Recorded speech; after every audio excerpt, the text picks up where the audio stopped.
Hello and welcome back to Tyranny. So, last time I cleared this from the corals and people are ever grateful. Well, we're gonna speak with every single person here. Know that in Pillars of Eternity you had so much dialogue written. I'm sorry, I'm not interested in whatever you're selling. If you want to talk to someone, talk to my brother. Well, thank you, sir or madam. Greetings, Fatebinder. So the thing is that I'm technically a mage knight. Simply the best class of all the classes that ever existed. Is there a way I can open this door and take this city for myself? There is a merchant, let's see what you're selling. Oh, there you go, see? Now that's a wolf. Why does it say dog? Good day, my fine friend. Can I interest you in a matter of provisions? There is no telling what might befall you on your travels. I know we'll find something for you. This place is coated with the venom of the Scoran serpent, known for injecting the lethal poison only in the midst of particular deep bite, so as to waste a drop. Oh, cruel and kind of bad. Ah, that's a great spear. Two-handed weapon. We're not gonna use it, like the Chinese spears you see in many games. You took that castle off in the Blade Grave for your own, with a bit of sweeping. I'm sure it will hospital, no? You're a dear friend, aren't you? Welcome, welcome. What can I get for you today? Be sure to stock up before you have. There's plenty of wits between here and the Bastard City. Show what you have for sale. Well, find something you like.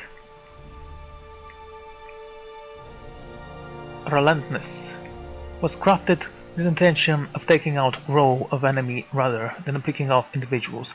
The bower behind the design wanted soldiers specializing in range combat to be self-sufficient rather than relying on melee support to protect them.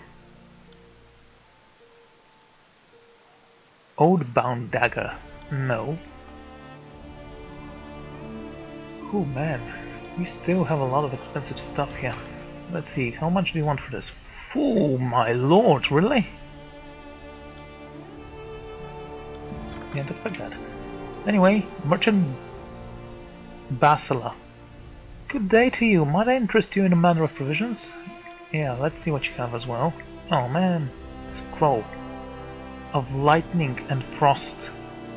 Yes, purchasing both of them. Wait. Core. Yep.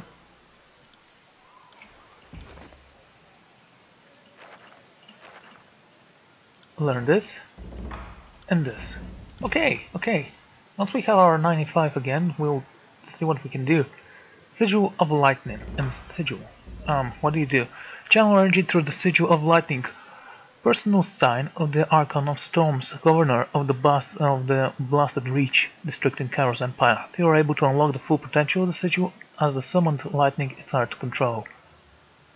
What does it do? Can it stun?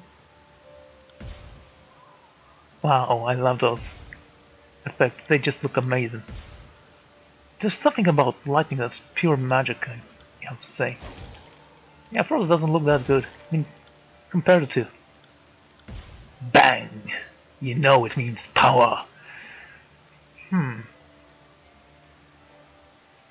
you freeze people with that? Blood magic. Great increase the damage of spell, but harms you when you cast them. Man, that sounds cool. Wish I had another space for that thing. However,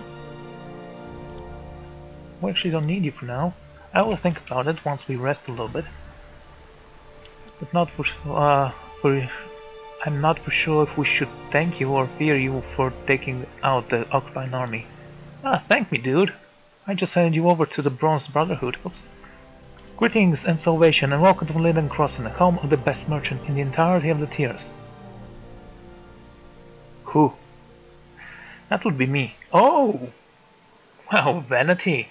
Anyway, And you are the Fatebinder. I would recognize you anywhere. You just slaughter every single person in front of every citizen's eyes, so there is no mistaking that you're a big deal here. Nice you everywhere. And with a list of deeds as long as yours, I'd be surprised if there was anyone left in the tiers who didn't hate you. You entered the 8th Storm, Sentinel stand keep, didn't you? Now the tale people will be telling for years to come. I've been a merchant for more years than I can care to think, and in all that time I have never heard of people tell stories about someone like they do about you. Harrock Bronze, at your service. What can I get for ya? What can I do for ya? That was the guy on the Diablo, in case you didn't. Superior light armor cloth. I want to see how it looks. Why can't you just show me how it looks? That's 50 gold. I'm not gonna purchase it, it doesn't seem strong. Mental. Sigil of Fire, Sigil of Routine, Sigil of Illusion.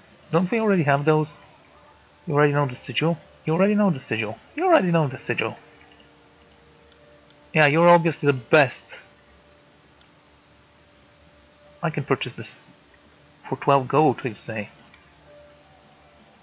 Come on, why can't I?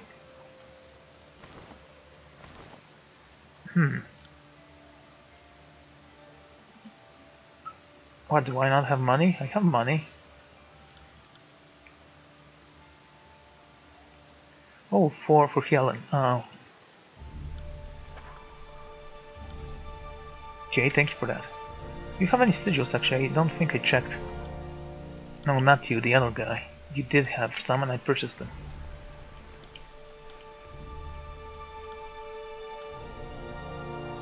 Oh, you only had provisions. The other guy then? Merchant Proxus. Hello, Proxus. You have a funny name. I like you already. You have a nice looking beard and haircut.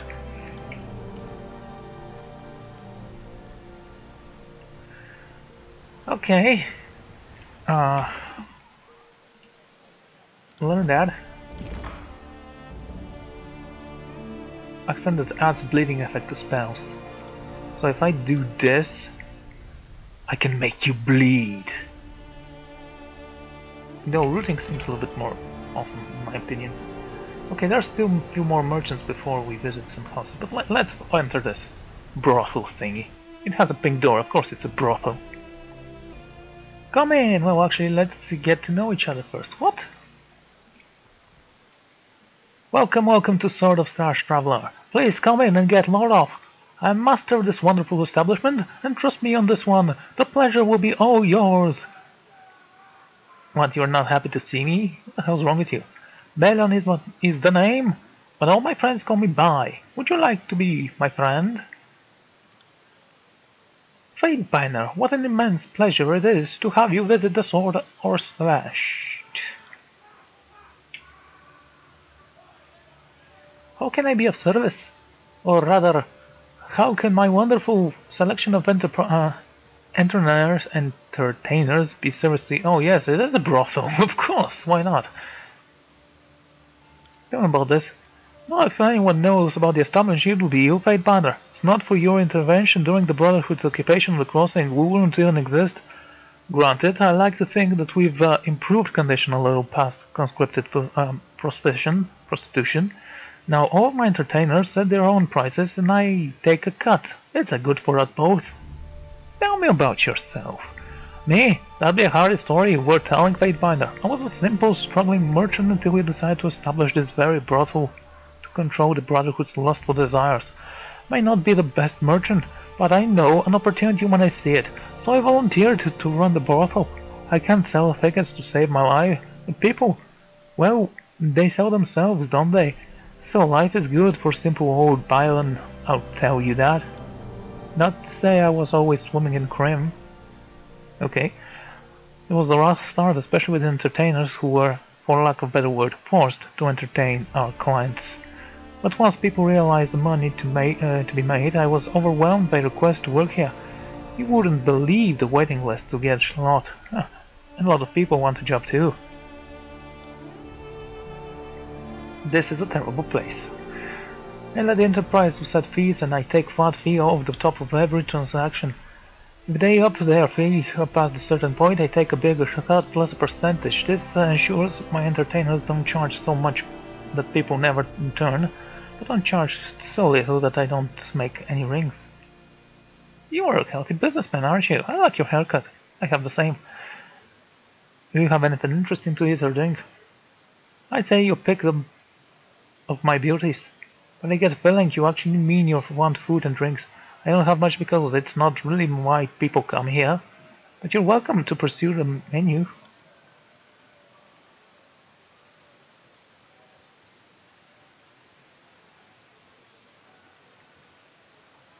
How much does it cost to partake? It all depends on what you're looking for or who you want to play with. Simply approach whoever grabs your interest and work out the details with them. But if you find too hard to decide, I can tell you a little about each one. The master needs to know the entertainers intimately, of course. Ew. Let's talk about something else. Let me see what food and drinks you have. Water, meat, grain, and cheese. You have cheese. That's it. Half-master, you have a prostitute beastman? Roxana? Everesta? Is there anyone here who... Are you a man or a woman? I simply can't tell. Hello? Well, hello, gorgeous. My name is Everesta, and I'm ready to show you a pleasure you've never seen before. Never want to leave. Tell me a little bit about yourself. You don't need to know anything more than this. We'll take care of your every need. Just fly back and let me do all the work. Yeah, of course I'll come back later. Just like I'm usually used to drinking water when I want to have some fun. Half-mast.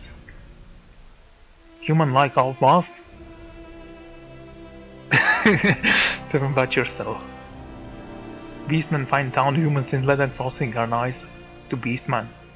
Bell give half-mast job, and now half-mast have people happy. Wow! Is this even safe? Oh! Never come back. Okay, this room is pathetic and honestly doesn't need to exist. Let's get out here. Oh! Okay, I actually noticed this. Or did I not? I don't know. Probably did not because... Okay. Is there anyone else? Christeros, does anyone even hire you? What about you? Tell me about yourself. Want a good time? Then you've come to the right place. Shao is here to take care of you. Now why would you want to spoil the mood and talk about the regular life? You know what? I don't care about you at all. Oh, there's one more girl. At least let's speak to her. Hello there, you beautiful creature. My name is Roxana, but you can call me Roxy. What can I do for you? Tell me about yourself. I like to talk with past, sweetie. Of course, no one likes to talk about the past. Well, why else would they be here if it wasn't tragic, right? Anyway, let's get out here. Right, so... Can I do for you? Just can't get this out of my head for some reason. This era is commonly used by merchants. Alright, we read that already. Helena, hello. Show me what you have, sweetheart. Let's see if we can find something for you. Nobleman hat. Heavy leather armor. Is it a heavy armor? It's light. Wish to see how it looks now. Warrior's grip. The thing is that you don't have what I was actually looking for. 13. 60 armor, deflection, recovery. Oh man, that is pretty decent armor. Let's see how it looks. If it doesn't look good, I can always load a little bit earlier as a save. No! It's not what I was expecting, but it's not as bad as I thought it would be. Though those stitches here and the fact that it looks like it's been broken in several places just turns me down a little bit. Okay, let's go back here. We're not gonna purchase the armor. If there is anything we need to purchase, it will be sold by our own merchants because they get the finest stocks.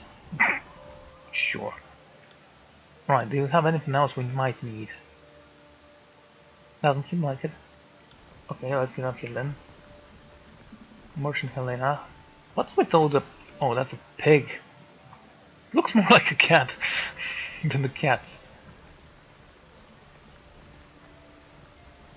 Okay, we can enter this or this. There's also one more house in the upper... Oh, there's almost more than one. There's 1, 2, 3, 4. A lot of houses. This episode will be dedicated to exploring the London Crossing. Obviously, nothing else will happen in this episode. Okay, let's start with this guy. Hello! This isn't the brothel by any chance, is it? Tyranny.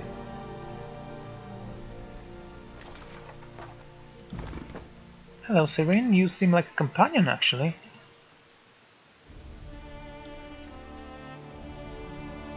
Tyranny stands here, surrounded by a group of villagers. She speaks for them in soft, dulcet tone, holding them hypnotized with her hand motion.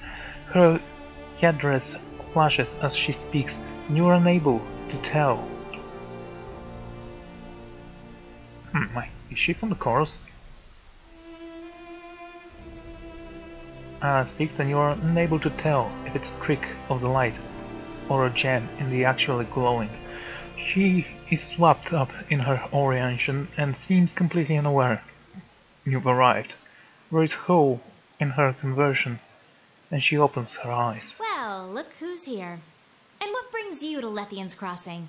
Can't imagine it's the scenery or the quaint locals. Have you come to spoil my fun? Hey, I know you!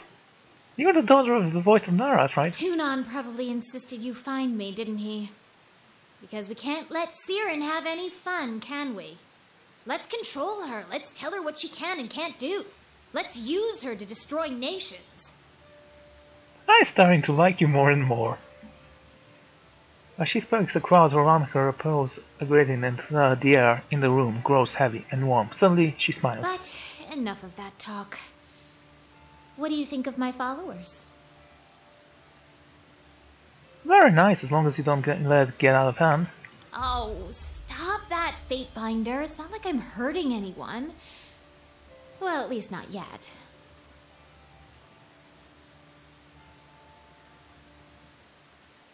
Enough of this, Siren. I want you to join me. Someone with your powers need directing it. Why on earth would you want that?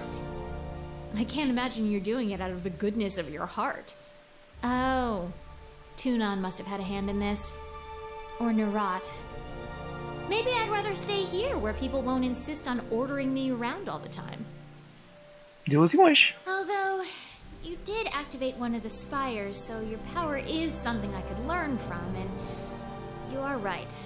Certainly not going to make any significant advances staying here with a bunch of nobodies worshipping me. Watching you in action could give me the edge I need to unlock a spire of my own. Fine.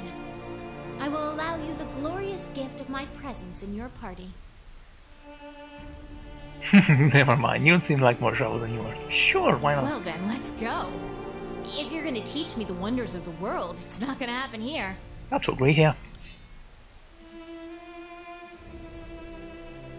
I'll tack homeward. See you there. What? Seriously? She's level 16.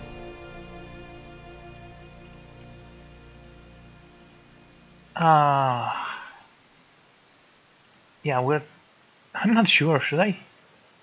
We need you as a shooter, you as a healer, so it's you two that we might not actually need. So, should we speak with her? Good day, Fatebinder. Good day. What do you need? Tell me about yourself. What do you need to know? Tell me about your homeland.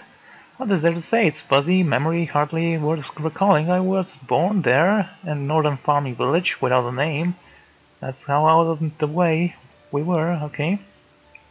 A bunch of families ended up settling near each other. That was my village. It was about 20 miles from the Shadow's Rest.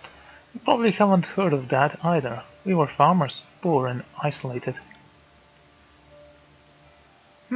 Nothing about my home or past is worth dwelling on, Pathfinder. I barely remember my father. My mother is dead, and the only thing people ever wanted from me was my song. The girl is powerful, being a songbird. We need a blessing. Our crops are withering. What has... Ooh, what has the bitch done? Her voice falters with the last statement, and she shivers a little. Nothing in your past is worth dwelling on. It looks to me like you will remember something. I suppose when an angry mob that fears you and what you can do stomps your mother to death while she shields you with her body, it stings with you. Oh god. Okay, what do you remember about your family? The good things about being taken from my home when you were still a child is you can't miss the childhood you never got. You're taken from your family. Technically, by the time I was taken, there was no family left to be taken from, but Skyforce has gotten word of my talent. They decided I was better use taking over the world than helping local farmers. You have no family left. What happened? Yeah, because I wasn't listening. What do you think? They're dead. My father might not have cared about me, about us, but my mother would never let anyone take me while she lived, without anyone to protect me. I was whispered off by Crown's court. How would you describe your father? Worthless, hopeless, devoid of human emotions. Sounds like a terrible person. Sometimes I feel like we were completely opposite. He seemed incapable of feeling anything, and I seemed to be nothing but raw emotion. And about your mother? She is dead, so I don't have much to remember. She loved me, and much I know, but sometimes I wonder if what she felt was love or fear. Fear for me, fear of me. And sometimes I don't think there was a difference between the two. Tell me about your mother's death. No, Faithbender, please, don't make me talk about it. I will never ask you to tell me again. And I gained loyalty. Thank you. There are some things that are just too painful to remember. About your father's death. He disappeared after my mother died and I was kidnapped. I didn't hear anything about him for the longest time, so I assumed that he had disappeared and I would never see him again. He must have been a mage or something. Then someone brought word that he'd been found. He killed himself and now he's out of my life.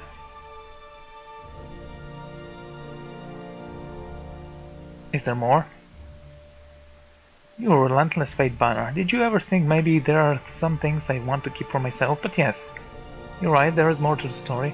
When I got word he had been found, I had him summoned to Kairos court. Wanted to see the man who had condemned me to the life I was leading. When he arrived, I went to see him privately. Wasn't sure what I would feel. Anger, hatred. I didn't expect apathy. For the first time in my life I felt nothing. Standing there, staring at the man who ruined my life, waiting for him to notice me. My heart was dull and dissented. Okay.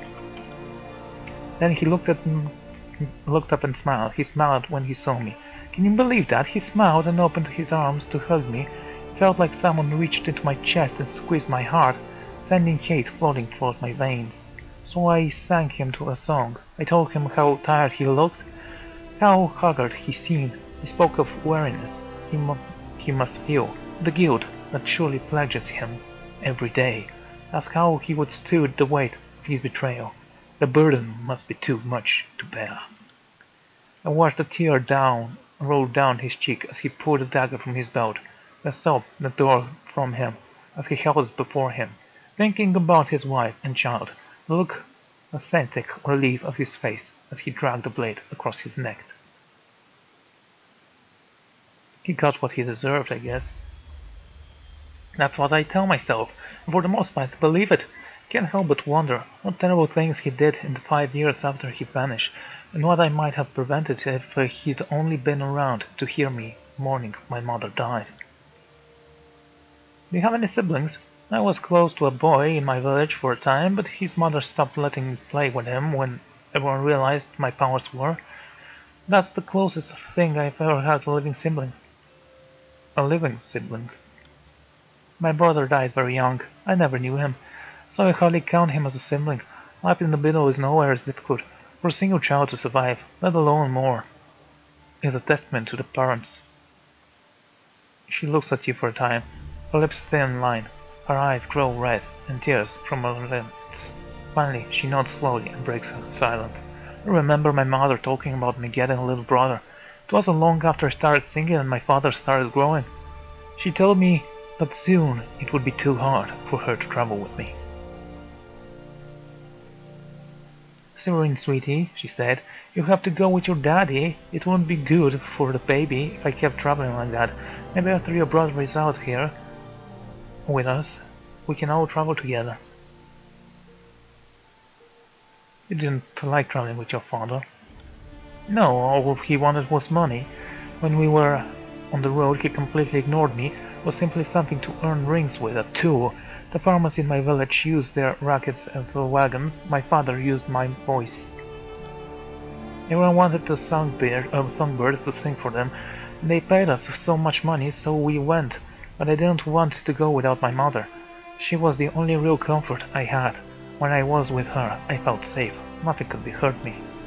There was a trip coming up, and I knew she wouldn't be going. I couldn't bear the thought of all those days in the car of my father.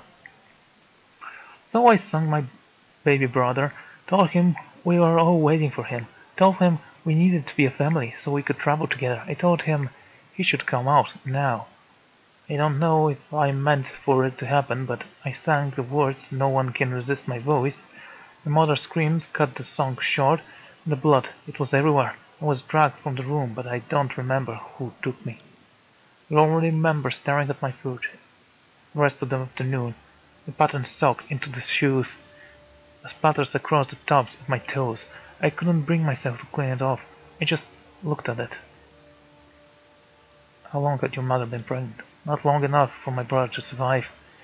Maybe he could have, I don't know. The problem is, when I told him he had to come out, I didn't mean I wanted him out alive. I don't think he would have survived even if it was time for my mother to give birth. People came and went all day. There was a lot of crying. Nobody looked at me the same way after that. My mother told me that things like this happen all the time, but even at 5, I knew what I had done, and part of me was happy. Ooh, cold. I wanted my mother back. I got her. She still loved me. She died protecting me, but I terrified her. Every time I opened my mouth I could see her flinch. And after my brother died, she was never around when I sang. She couldn't bear to watch me. My lord, this is actually pretty good history for this character. I'm quite surprised. Let's talk about something else. How long have you been practicing magic? Always. I have no memory of being without power. That has been my driving force, and I am who I am because of it. Every defining moment of my life is because of my voice, and the power behind it. I have become what it made me, and it is what I have done with it. Tell me about the time with the voice of Narad. What do you want to know? How did you meet the Narad? Met it, when I was unceremoniously dumped on the doorstep of Chaos. All I've felt towards it since the moment I saw it was sheer hatred. When one person tried to hold me, they just hand me off to another. It seemed to be quite the handful. No one truly prepared to deal with me, I suppose. I was its possession for 3 years, stuck doing what I wanted, until you came along and started messing around with Kara's plans. Why did Karos give it to Narad? I made the mistake trying to sing my song on Karos, and forgiveness isn't exactly the Overlord's vocabulary. Intelligently enough, I think it almost worked. Can you imagine how differently things would have turned out if I had a little more patience? Oh, so you've seen Karos as well. Was brought out at one of many lavish gatherings thrown at the place. Karos loved showing me off, impressing the gathered elite. So I performed, I sang, I danced, I convinced the people to join in. Then in the middle of it all, I had a brilliant idea to work one more performance into the show. something that would be the ultimate end to the evening. I added a counterpoint to my song and directed it at Kairos. In it, I mentioned that it might be in everyone's best interest if Kairos ended up implanted on a sword. I honestly didn't think it would work, but why not try, right? Kairos, the one who has edicts, the most powerful destructive force since nuclear weapons were created. I assume that's why everything is grey in this world. Okay, it went as far, Kairos unsheathing one of the Royal Guard's swords, but then everyone stopped. I don't know why, it was probably me. I get too excited and lost my control, but whatever the reason, Kairos was suddenly out of my control and let out a terrible shout. Weren't you afraid of getting caught? Of course I was, but I've seen how the world works, especially Kairos' world. People don't live long enough when they are disposed of. It's violent and sudden. I figured I was dead anyway, so why not try to rid the world of a horrible threat? You're trying to save the world. Fine, I was trying to save my own skin. Happy? Yes! Wow! Seriously, you're the most likable character of the bunch. I was 12, so forgive me if self-preservation was the thought of my mind. Oh, look, a young lady who thinks of nothing but herself. Do you want to hear the story or not? Yes, please. The one started frozen by the yell, echoing back to us. Kairos quickly recovered and gave the appearance of cheering us on. And I was convinced I was about to die. Intensely, my execution never came. I finally realized I couldn't have been punished at the party because Kairos would have to admit I had exerted my will onto the Overlord, and without a good reason to call for my death, I couldn't have been executed afterwards. I was the Stugbeard. I did nothing but spare Kairos' will and guard the armies. Would you execute your best and most loved recruiting tool? How is it that you're so adorable? So Kairos worked with Narad, and they gave me this helmet, so things brings me back in line. Then I was handed over to Narad, that monster. Of course, it is the only one thing in the world I could not control. Present company excluded, Fatebinder. Yes, you totally couldn't control me before. Why can't you control him?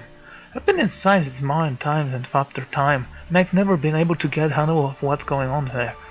Every time I talk to it, it feels like a different person is talking to me, and every one of them wants something different. And one in particular wants something it's never ever going to get. What did Narad have you do for him? Now, that isn't the question that goes right into the heart of a storm. I think you should ask me what he hasn't had me do, or at least try to make me do. I've been inside his mind time after time, and I've never been able to get a handle of what's going on in there. Every time I talk to it, it feels a different person is talking to me, and every one of them wants something different. And one in particular wants something it's never ever going to get. What does he want that you're never going to give him? Come on, Fatebinder, you can't be that naive. I'm still a child, I don't know about urgings, as one of my old teachers so clumsily put it. Oh my, somewhere inside the chaotic mind I saw most depraved and disturbing desires. I've had the misfortune of feeling, no matter what Narad says to you, do not trust it. That will always end badly. Something else though. Tell me about the headdress. It's the bane of my existence and something that's incredibly painful to talk about. So why not? Why do you have it? I might have tried to kill Kairos once. He and Narad decided I'd posed too much of a threat, so they muzzled me.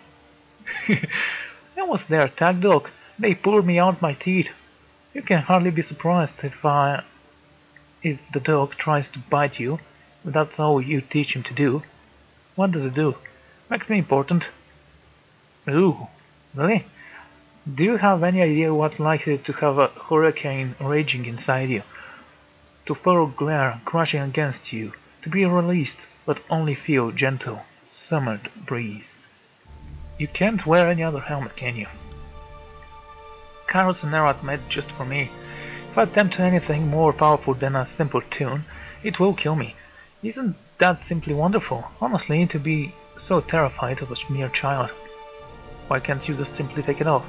Gee, Pathfinder, I never thought of that! Here, could you unclap it for me so I can get out of it? Because I will die if it isn't removed the proper way. You simpleton. Do you think I'd leave it on otherwise? If you can't take it off, why did you try to make me remove it when it met? How can someone so powerful be so stupid? I know you wouldn't be able to remove it. That's not what I was trying to do. You're a Fate Binder. You honestly think I was going to pass up the opportunity to try to control a Fate Binder? No, I guess not. How do you think you'll die if you remove the helmet? Because I doubt Narad and Karos would go through all the trouble just to play a trick on me. Something is double. Elaborate and long-lasting isn't really their style, at least not Narad's. Plus Narad told me that the helmet would kill me if I remove it, and while it might be a lying monster, it loves telling the truth. If the truth causes an extra bit of pain. Wow, have you tried removing it? That's stupid. What would it take to remove it? Someone beating the information out of Narad or Kairos. They are the only ones who know how it was constructed and how it well works. I may ask people to remove it, but no, they won't be able to. That's not going to stop me from trying, though. Why not try using magic to gag you? They try magic, it didn't really work. The problem is, spell can be broken, counter spells can be found, guards can be bribed, people can have accidents. Narad and Kairos are the only ones who know how to remove this without killing me. Inside the Kairos current not convenient located head. You believe Narad, maybe he's just toying with you. Have you tried to remove it? I'm not going to risk my continued existence on maybe. Plus, I already tried when they first put it on me. Got one of the worst headache I've ever had, so I will leave it where it is for now. Yeah, that's a good idea. Let's talk about something else. Well, I think I'm gonna end the episode here actually, and next time we're gonna continue this friendly conversation with the girl that we actually like. So, see you then. Goodbye.